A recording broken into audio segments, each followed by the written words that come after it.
Hello সবাইকে, good morning. আশা করি সকলে খুব ভালো আছেন।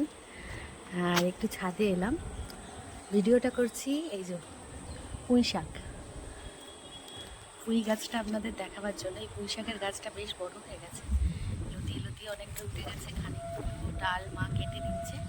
আজকে পুঁই শাকের চচ্চড়ি হবে, একটু কাছ থেকে দেখাই। এই দেখুন, আর আজকের ওয়েদারটা পুরো মেঘলা মেঘলা। আজকে কিছুটা পুঁই শাক গাছের ডাল কেটে নিলাম। আপনারা কারা কারা পুঁই শাক খান আমি জানি না, কমেন্ট বক্সে জানাবেন। তো আজকে এটা দিয়ে চচ্চড়ি হবে, ভাবছি সেটাও আপনাদের সাথে শেয়ার করব। তো চলুন আপনাদের সাথে আরেকটা জিনিস শেয়ার করি। এই দেখুন, ড্রাগন ফ্রুট গাছে যে বললাম না অনেকগুলো কুড়িয়ে এসেছিল, তার মধ্যে একটি ফল এই যে লাল টুকটুকে হয়ে গেছে, সেটা পেড়ে নিয়েছি। বাট ফলটা এবারে খুব একটা বড় হয়নি, আরও দু তিনটে এসেছে, দেখা যাক কতটা বড় হয়। তো এটা একদম পেকে গেছে বলে তুলে নিয়েছি। ছাদ থেকে যে পুঁই শাকটা তুলে নিয়ে এলাম, এই যে কেটে নেওয়া হয়েছে, সাথে সব সবজিও কেটে নেওয়া হয়েছে। সবজিগুলো এবার ধুয়ে একটু আলাদা আলাদা করে রেখে দেবো। আপনাদের পুরো রেসিপিটা না দেখালেও পুঁই শাকের তরকারিটা অবশ্যই আপনাদের সাথে শেয়ার করব। আপনাদের আর একটা জিনিস দেখাই, পুঁই শাক তো রয়েছেই, সাথে না অল্প কিছু কলমি বলছি, সরি, এটা হচ্ছে কুমড়ো শাক। কুমড়ো শাক অল্প কিছু দেওয়া হয়েছে। তো এই পুঁই শাকের চচ্চড়িতেই কুমড়ো শাকগুলোও দিয়ে দেওয়া হবে। তো ভাবলাম আপনাদের সাথে দেখাই যে খালি কুমড়ো শাকও আজকে তুলেছি। আর এই যে পুঁই পাতাগুলো, এই যে কড়াই বসিয়ে দেওয়া হলো। আর একটা জিনিস দেখাই, দাঁড়ান। এই দেখুন, বললাম না সবজিগুলো সব ধুইয়ে কেটে আলাদা করে রাখা থাকবে, এই যে। আর একেবারেই করে দেওয়া হবে পুরো ভেজে, একদম তরকারি যেমন করে হয়। তো রেসিপিটা তো সেইভাবে শেয়ার করছি না, কুকিং চ্যানেলে একদিন ভাবছি এই রেসিপিটা দেব। যেহেতু এটা ব্লগিং, তো স্বল্প বিস্তর একটু দেখাই আপনাদের রান্না। তো চলুন, কড়াইয়ে সর্ষের তেল দিয়ে দেওয়া হলো, গরম হোক সর্ষের তেলটা। আর এই যে এখানে শুকনো লঙ্কা, রাঁধুনি, পাঁচফোড়ন আর একটা ছোট তেজপাতা নিয়ে নিয়েছি। এটা তেল গরম হয়ে গেছে, এর মধ্যে দিয়ে দেব। এবার কড়াইয়ের মধ্যে সমস্ত সবজিগুলো একসাথে দিয়ে দেওয়া হলো, খুব ভালো করে ভেজে নিতে হবে।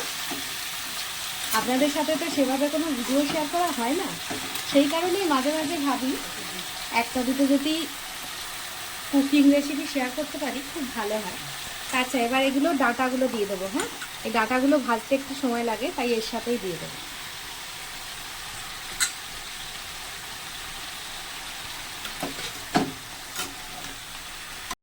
সবজিগুলো এখানে ভাজা হচ্ছে, আর ওপর থেকে কটা কাঁচা লঙ্কা এইভাবে চিড়ে চিড়ে দিয়ে দেওয়া হয়েছে। আর সবজিটা ভালো মতো ভাজা হলে তারপরে দিয়ে দেওয়া হবে শাক। শাকটা আলাদা করে রাখা আছে, এই যে দিয়ে দেওয়া হয়েছে হলুদ গুঁড়ো। এবার দেওয়া হবে সামান্য স্বাদ মতো লবণ। এটা আপনারা আপনাদের নিজেদের স্বাদের মতো দেবেন, যতটা খান।